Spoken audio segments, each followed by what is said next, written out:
नगरी बोलावत बा, भोले बाबा मुस्कात बा।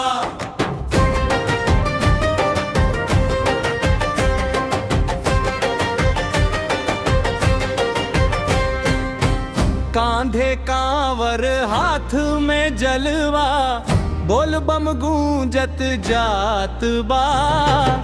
सुल्तानगंज से गंगा जल भरनी, मन में बाबा के आसबा। नंगे पाँव चलत कांवरिया, भोले करेलन सबके विकास। डगरिया लंबी मनवा भक्ति में, थकलापन सब भागे, सब भागे।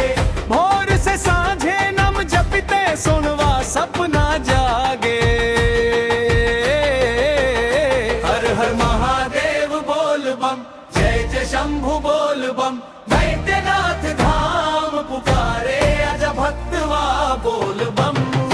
हर हर महादेव बोल बम, जय जय शंभु बोल बम। वैद्यनाथ धाम पुकारे, आजा भक्तवा बोल बम।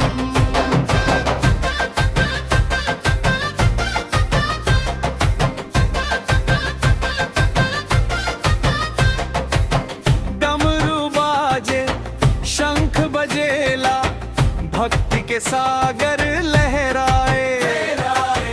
बेला पत्र धतूरा चढ़ा के, भोले सब मनोकामना कराए।